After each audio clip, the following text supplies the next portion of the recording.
Nous sommes bien nombreux à nous être levés groggy lundi dernier, défaits par l'ignominie qui n'a ni su ni pu, le soir d'un samedi, refouler au fond de sa sombre grotte primaire l'animal sanguinaire capable de tuer son frère.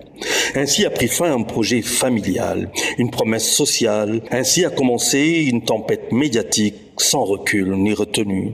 Et comme toujours, s'en est suivi l'escalade revancharde au reflux nauséeux d'une communauté pourtant rodée à la moulinette et à la sauce ketchup, au quotidien, au coin d'une rue, dans la pénombre d'une chambre, sur les dérives de l'asphalte.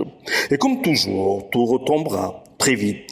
On passera à autre chose, s'émouvant à nouveau, passant encore et encore, extraordinairement armés de l'antécédent constant inscrit dans notre ADN, l'oubli. Sauf pour les proches de Binta Camara, partis à la fleur de l'âge, et son bourreau, qui vivra l'enfer de la proximité carcérale.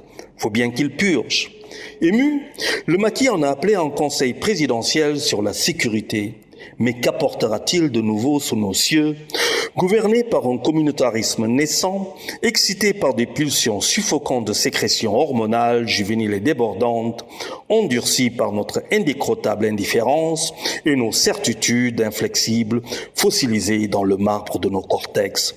Il y a bien longtemps que nous avons franchi le Rubicon, socialisé l'anormalité et programmé de commun accord les termes de la dissonance sociale. Quand dans un pays, des supporters se caillassent à en mourir sous des débris de tribunes chancelantes, chèrement payées par des contribuables. Quand dans ce même pays, des villes largement entaillées, pour ne pas dire en pointillés, se disloquent sur l'autel de nos vanités, on ne peut que subir notre propre turpitude et banaliser sans détour la mort, voire s'en délecter telle une friandise servie pêle-mêle dans les colonnes de faits divers morbides, goulûment absorbés, grassement assimilés, amplement discutés. Alors, en mort de plus ou de moins, quelle importance! N'est-ce pas là le tarif d'une œuvre inachevée? Certains en rajouteraient même au long fleuve des massifs. Pourquoi ne pas faire revenir la peine de mort? Pendant que nous y sommes, pourquoi ne pas remettre les meurtriers aux familles éplorées? Elles pourraient s'en donner à cœur joie, à se faire vengeance, rectus sans coin. Qui sait? Le sang n'appelle-t-il pas le sang? Encore heureux que nous puissions nous regarder dans les yeux, parce que pour ce qui est du miroir, il y a bien longtemps qu'il nous laisse de glace. Désolé pour le ton, mais je suis sonné.